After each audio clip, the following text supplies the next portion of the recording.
Jai Ho students, I am Ratnakar Suryamshi from SK Public School. In the last class, we have learned about visualizing the nation. So in that we have learned about Marianne of France, female allegory, and even German's female allegory. Germany also we have learned. Even I told you a bit about Bharat Mata, a female allegory of India. So today we are going to learn the last topic, the last concept of the history first lesson, that is the rise of nationalism in Europe. So of this lesson's last topic we are going to learn, and the last topic is the nationalism and imperialism. Which one? The nationalism and imperialism is the last topic or the concept of this history first lesson, that is the rise of nationalism in Europe. So let's start the last topic. See, last topic is completely related to the imperialism. Then what is the meaning of imperialism? Imperialism means it is the way extending a country's power or influence. It is a way extending a country's power or influence through diplomacy or through by military force. Military force means exactly it is what? War. Through war or through diplomatic agreements, techniques or tactics, using those and extending a country's influence or power. That is what we call imperialism. So in this lesson or in this concept, mainly we are going to learn how nationalism and imperialism mixed, how they collided. So about that we are going to learn. So let's start about the nationalism and imperialism. See, in the first half of the 19th century, nationalism had its base on the idealistic liberal democratic sentiments. On what? Nationalism had its base through what? On liberal democratic sentiment. This is one idea. This is one idealistic thing. So on this idea, liberal nationalist or liberal democratic sentiment only, this is what? This is the base of nationalism in the first half of the 19th century. But by the end or by the last quarter of the 19th century or by the end of the 19th century, the nationalism no longer retained with its idealistic liberal democratic sentiment. Nationalism came apart, completely apart from its base called liberal democratic sentiment. Then why it came apart? Because by the end of the 19th century or by the last quarter of the 19th century, nationalism became a narrow creed with limited ends. It became a narrow creed. Narrow creed means what here? A small phase, a small thing, a small idea. Nationalism, it is a vast idea, as we all know that. But by the last quarter of the 19th century, it became a small idea with limited end. With one particular framework, with one particular frame or boundary or limitations. But why? Why? Because, say, nationalist groups, important point, nationalist groups in Europe become intolerant of each other. Nationalist groups in Europe became intolerant of each other. Even they were ready to declare, even they were ready to go for war against one another. Nationalist groups became intolerant of each other, as well as they were ever ready to go for war against one another when it was in the last quarter of the 19th century. And in this time only, major European powers also manipulated the nationalist aspirations to achieve their imperial aims. National big powers of Europe. Then which were the important big powers of Europe? For example, Germany, Russia, England, Austro-Hungarian Empire. These were the important big powers of Europe during the time of 19th century. they manipulated the idea called nationalism only. Now commonly know that nationalism means we call extreme love towards the nation, correct? No, loving our nation is only a nationalism. But how they manipulated? They manipulated that nationalism means conquering the other areas and establishing our rule. That is nationalism. So in this way, the big powers of Europe manipulated the idea of nationalism to achieve their own imperialistic aims. I mean, to achieve their own expanding aims, they manipulated the idea of nationalism only. So because of this, nationalism became a narrow creed with limited ends. And see, Balkans, the most important source of nationalist tensions, in Europe after 1871. After 1871 in Europe, the most important source of nationalist tensions was the area called Balkans. That was the area called Balkans. It was the major, it was the serious source of nationalist intense tension after 1871 in Europe.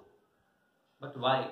See, Balkans, it was an area in Europe. It had geographical as well as ethnic variations. Lot of geographical variations, differences were there in that area, as well as ethnic communities were different. Those who lived in that Balkans area in Europe in the 19th century or before the 19th century also. See, Balkans area had modern Romania as well as Bulgaria as well as Albania. Greece was a part of Balkans area, as well as Macedonia, Croatia, Bosnia-Herzegovina, Slovenia, as well as Serbia, Montenegro. These were the important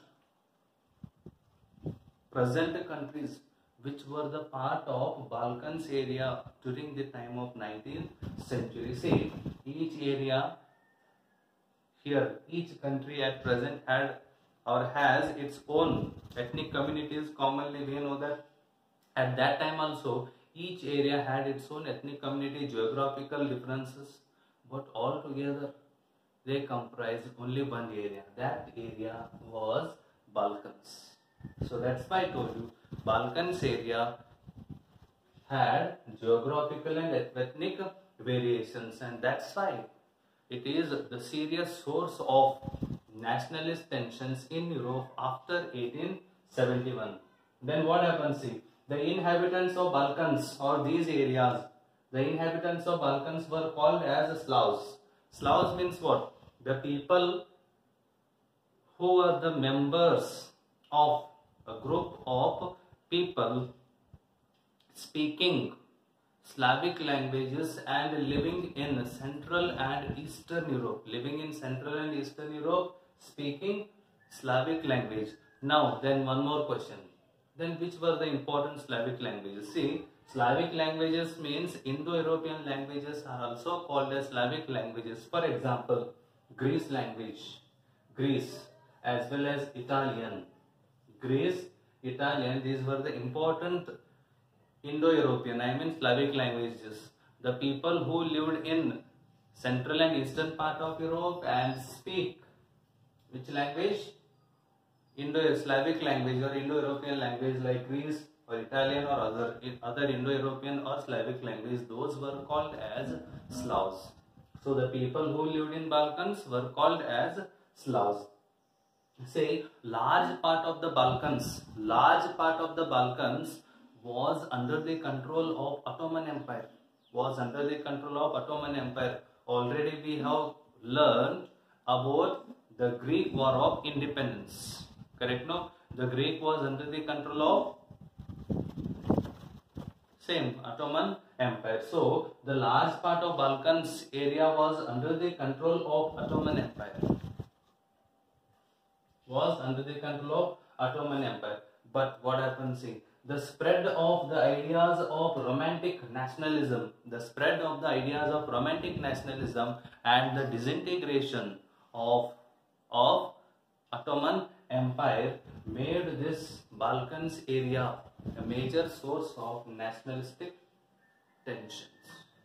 First reason, see, I am telling once again, the spread of the ideas of romantic nationalism in the 19th century as well as the disintegration, I mean the weakening of Ottoman Empire made this Balkans area very explosive. Explosive means it become a major source or a serious source of intense nationalist conflicts or tension in Europe after 1871.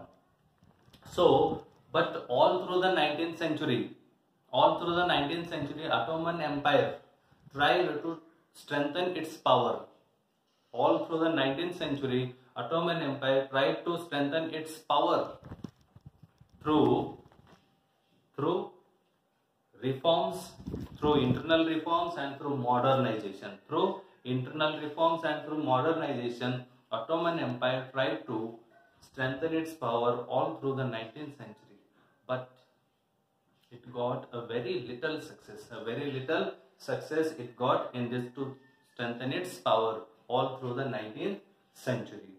And by this, one by one nationalities which were under the control of Balkans or which were under the control of Ottoman Empire, they began to declare independence. One by one, gradually, they began to declare independence.